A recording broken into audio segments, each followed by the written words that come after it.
Salut à tous, Dimitri, CryptoParadise.consulting. Ravi de vous retrouver aujourd'hui depuis Paris après ce voyage qui m'a fait passer depuis le Salvador jusqu'à New York et ensuite arriver ici à Paris enfin depuis hier matin. Donc je vous fais aujourd'hui la vidéo promise concernant ce que je pense et ce que je retire du voyage qui a été fait au Salvador, ce que je retiens du pays. Je vais en profiter pour vous laisser aussi quelques images de Paris qui aujourd'hui est sous le soleil. Ici, une météo très estivale, il fait même assez chaud.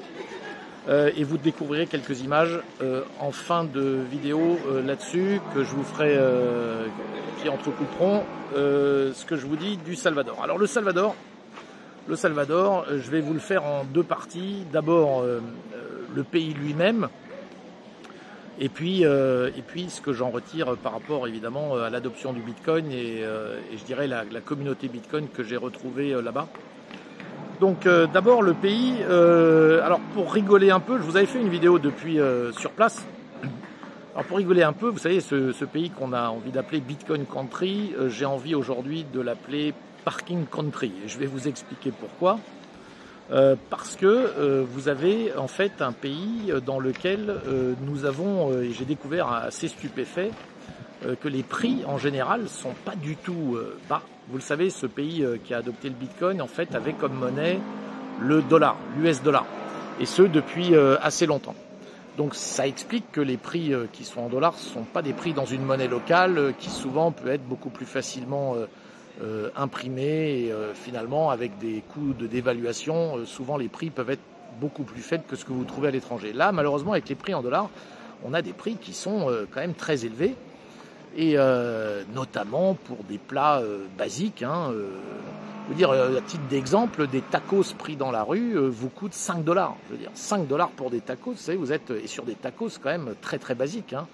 Vous êtes sur les prix des kebabs, je dirais, à Paris, quoi. Donc ou en France en général. Donc c'est quand même assez surprenant pour des pays comme ça quand vous comparez par rapport à Maurice où vous avez de la nourriture de rue qui peut vous coûter 30-40 centimes.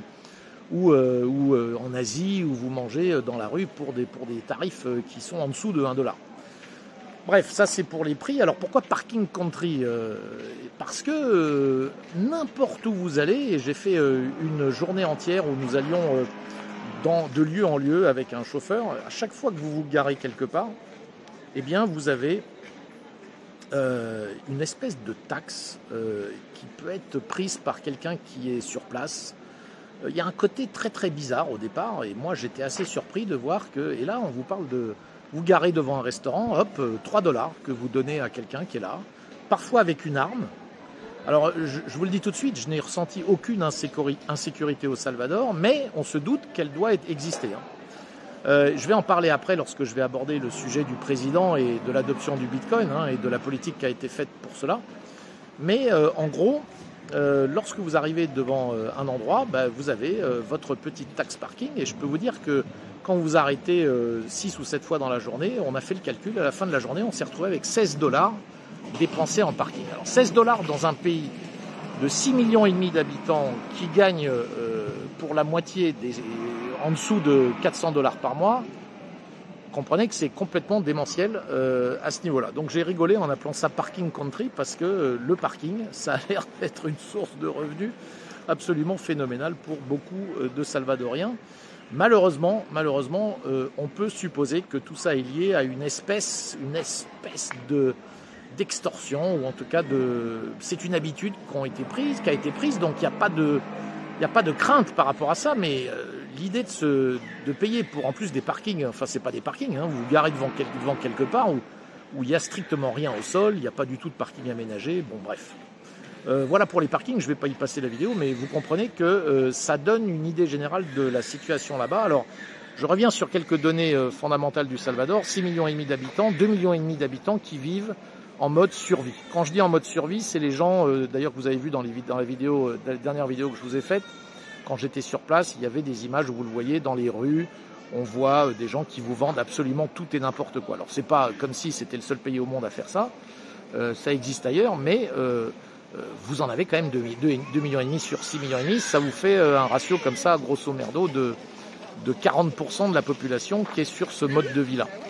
Donc ça, c'est évidemment un petit peu difficile à comprendre par rapport au prix dont je vous parle.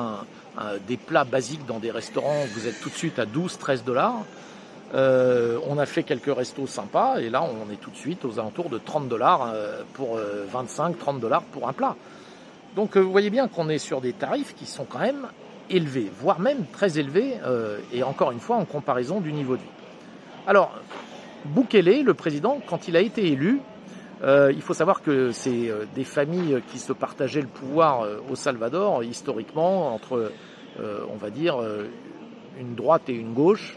Le pays a eu une guérilla, a eu droit à une guérilla. La guérilla s'est terminée dans les années 90, mais depuis, beaucoup de corruption et une énorme pauvreté, avec quelques familles assez richissimes, très liées au pouvoir, quel qu'il soit. Depuis que Bukele a été élu, avant même d'adopter le Bitcoin, il a décidé de changer la façon de faire dans son pays et donc ne pas du tout jouer dans le jeu de ses familles. Alors ça énerve beaucoup de monde sur place. J'ai donc appris, vous voyez, que tous les dimanches, enfin ou quelques dimanches, il y a des manifs organisés par ces familles-là qui viennent manifester anti-Bukele avec leur personnel de maison, c'est-à-dire femmes de ménage, cuisinières, etc., jardiniers, qu'ils emmènent avec eux pour montrer qu'il y a de l'opposition au président Bukele. La vérité, c'est que même les sondages des opposants à Bukele, qui ont été émis, parce que Bukele lui-même a bien compris qu'il valait mieux pas qu'il émette des sondages parce qu'on allait lui dire que tout était fake, ces sondages-là donnent des taux de popularité complètement incroyables pour le président Bukele, aux alentours de 90%. Alors, vous allez me dire, pourquoi? Alors, premièrement, sécurité. Sécurité, qui est un gros souci au Salvador. Moi, j'ai passé 6 jours là-bas et j'ai été accompagné. Alors, j'ai 2 personnes qui m'ont pas mal accompagné, dont une qui est quelqu'un qui est un Salvadorien qui est devenu américain par la suite, mais qui m'a expliqué un petit peu comment fonctionnent les villes au Salvador pour les catégories, on va dire, populaires de la population. Vous avez des gangs, soit dit en passant, les grands chefs de gang du Salvador venaient tous des États-Unis, c'est-à-dire de Los Angeles. Bref, ça c'est pour la petite parenthèse. Vous savez, encore les USA avec leur politique tellement agréable pour leurs voisins directs. On le sait que les USA ont eu des politiques en Amérique centrale qui sont complètement dingues au fil des années, depuis 50 ans et voire plus. Mais ne divergeons pas de sujet. En gros, dans ces villes, vous aviez des gangs qui surveillaient absolument tout ce qui se passait autour de leur quartier, dont ils ont décidé qu'ils avaient la possession et sur laquelle ils avaient un droit, qui est un droit quasi mafieux, hein, c'est un peu le système de la mafia sicilienne, et donc organiser une extorsion de toute personne qui, de près ou de loin, réussissait à obtenir des revenus au Salvador. Alors pour vous donner l'exemple de mon ami René, qui était celui avec qui j'ai beaucoup passé de temps ici quand j'étais au Salvador, il a pu retourner dans sa maison uniquement il y a 1 mois, la maison dans laquelle il a grandi. Maintenant, il habite à moitié aux États-Unis, mais à chaque fois qu'il revenait, il ne pouvait pas aller dans la maison où il avait grandi parce que sa grand-mère, qui y habite toujours, lui disait de ne pas venir car les gangs traînent toute la journée dans la rue et observent tout ce qui se passe. Toute personne qui vient avec une voiture qui a, un moyen, des revenus, se verra extorqué et devra payer une espèce de taxe pour sa sécurité. Vous comprenez bien ce que ça veut dire. Ça veut dire tu ne payes pas, on ne garantit plus ta sécurité. En gros, c'est nous-mêmes qui allons nous occuper de te faire très peur, voire de te blesser ou voire plus. Alors, toutes ces activités au Salvador et toute cette façon de faire, le président Bukele, récemment élu, a décidé d'y mettre fin. Alors évidemment, énormément d'opposants vous diront qu'il y a beaucoup de doutes sur les méthodes employées par le président Bukele, ce dont je ne doute pas une seconde. Mais pour y mettre fin, il a pris des mesures assez on va dire, pas extrêmes, mais efficaces. Et notamment, il a mis en place une loi martiale. Alors, petite parenthèse, vous savez, mettre en place une loi martiale, c'est pas quelque chose qui serait unique et réservé à des pays catastrophiques comme le Salvador. Je vous rappelle que la France a mis en place des lois d'exception qui lui ont permis de prendre des mesures tout à fait confiscatoires de liberté pendant toute la période du Covid. Donc d'abord, tous les reproches qui peuvent être faits par des gens de l'extérieur du Salvador sur la politique du président Bukele, écoutez, balayez d'abord devant votre porte avant de vouloir balayer devant celle des autres.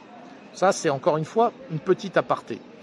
En tout cas, le président Bukele, ce qu'il a fait, c'est qu'il a décidé, effectivement, alors je vous passe un peu l'historique, parce qu'il y a eu en mois de mars une journée dramatique où il y a eu 80 assassinats dans les rues de San Salvador, qui est la capitale du Salvador.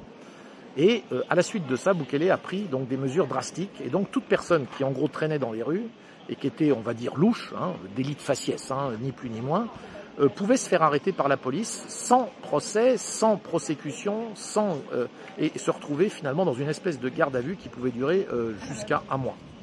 Alors, il a mis comme ça 70 000 personnes en prison dans les 2 derniers mois. Donc c'est effectivement énorme, mais il se trouve que mon ami René, dont je vous parlais tout à l'heure, sa grand-mère l'a appelé il y a un mois et lui a dit « René, tu peux revenir à la maison » et les larmes aux yeux, ému comme jamais il l'a été, il a pu enfin retourner chez lui après 14 années parce que sa grand-mère lui a dit « Ils ne sont plus là, il n'y a plus personne autour de la maison, tu peux revenir, c'est devenu safe ».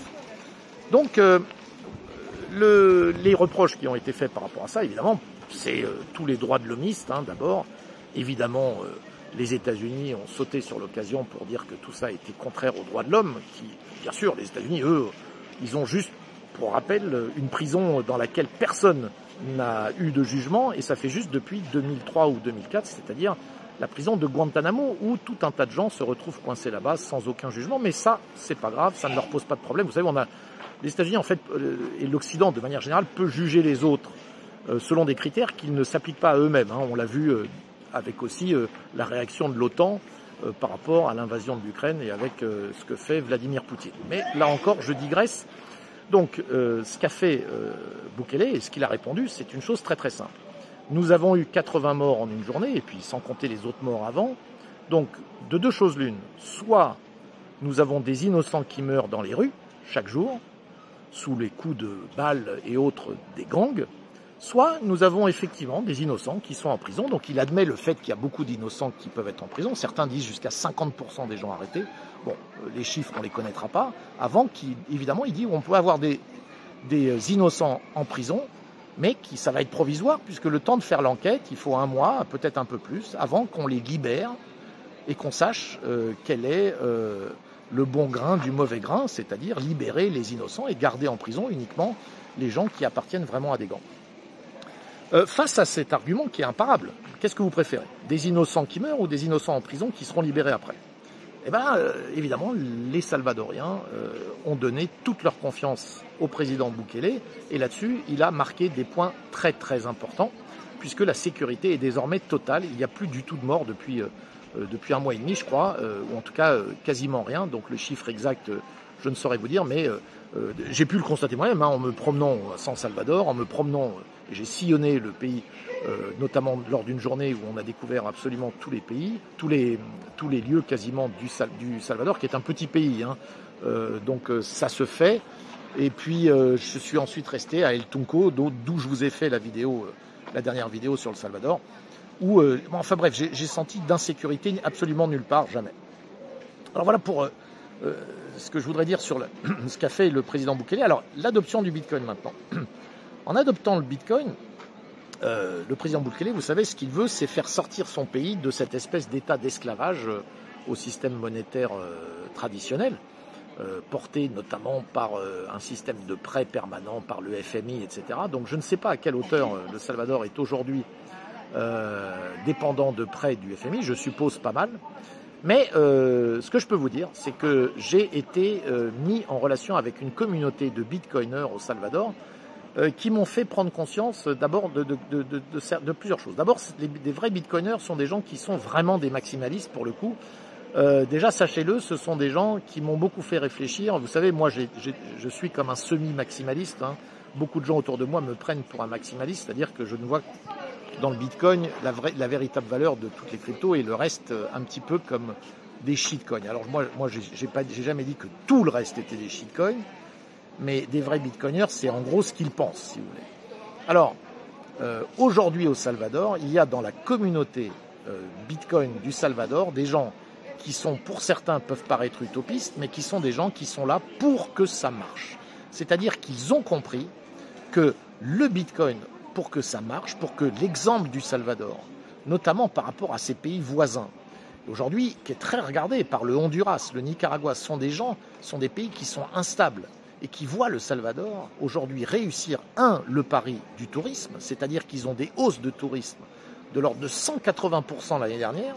Donc les touristes viennent au Salvador, je les ai vus moi-même, dans un cadre qui est finalement assez safe. Alors même si, encore une fois, les prix ne sont pas extraordinaires, les plages ne sont pas les plus belles, etc.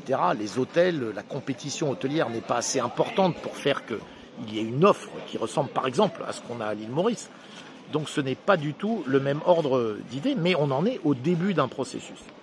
Et finalement, en adoptant cela, il est obligatoire que alors il est absolument nécessaire pour le président Bukele de rendre son pays absolument secure, c'est-à-dire safe.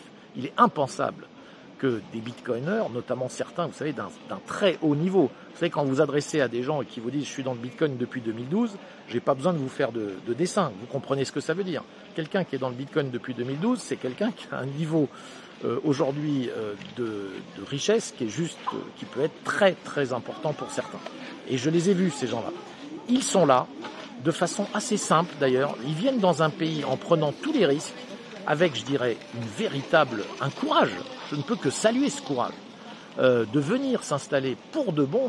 Certains s'installent, ils sont installés là depuis 2 mois, ils ne veulent pas revenir. Ce qu'ils veulent, par-dessus tout, c'est le succès du Salvador. Donc, passer par la case, et on a beaucoup parlé de ce sujet avec eux, passer par la case état d'urgence, mise en prison d'une partie de la population dont certains certainement sont innocents, donc on va dire des droits de l'homme basiques qui peuvent sembler être violés, qui le sont d'ailleurs, bon, on va appeler un chat, c'est obligatoire. Car imaginez que demain il y ait juste un cas d'un bitcoiner, on va dire important ou pas d'ailleurs, qui se ferait par exemple kidnapper ou qui subirait des violences dans ce pays-là, et tout s'écroulerait très très rapidement. C'est très très fragile.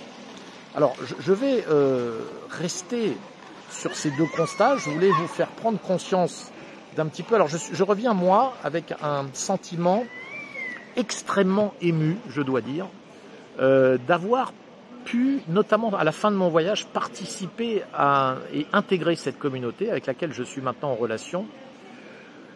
J'ai pu sentir, ce courage, 2, évidemment, la conscience absolue de la fragilité de la situation, et 3,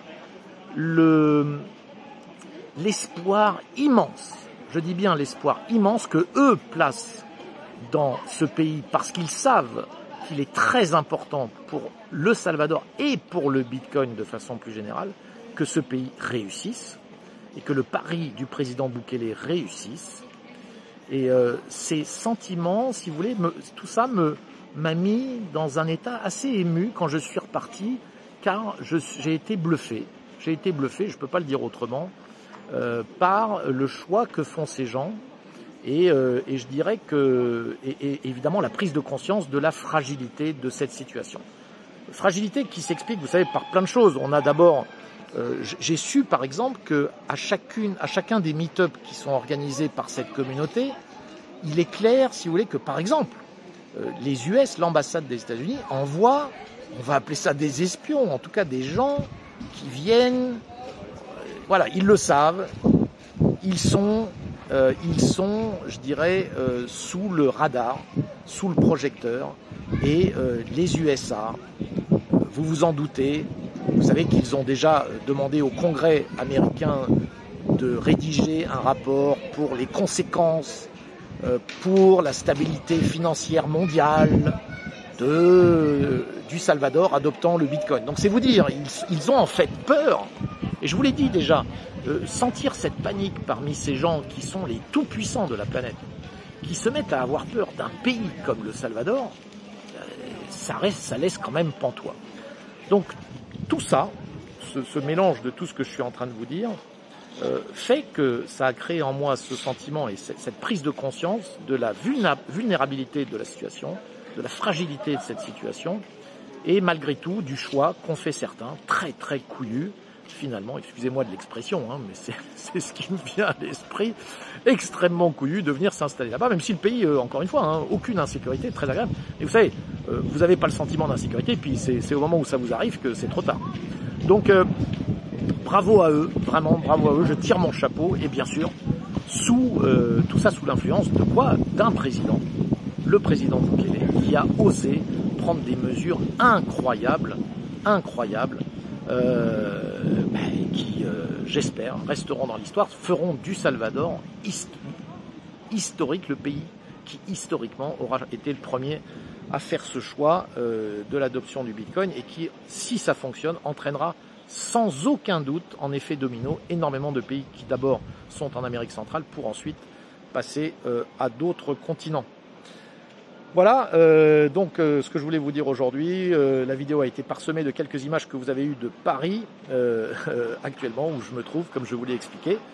Donc n'hésitez pas à vous abonner à mes vidéos si elles vous plaisent. Évidemment, vous mettez un pouce, comme toujours, pour signifier votre approbation de tout cela. Et moi, je vous ferai évidemment d'autres vidéos dans les jours à venir. Je sais que les temps sont compliqués pour le Bitcoin, pour les cryptos. Notamment au regard de ce qui s'est passé avec Celsius, mais tout ça on le suit de près, puis je vous ferai évidemment des mises au point dans les prochains jours sur ces sujets. À très bientôt.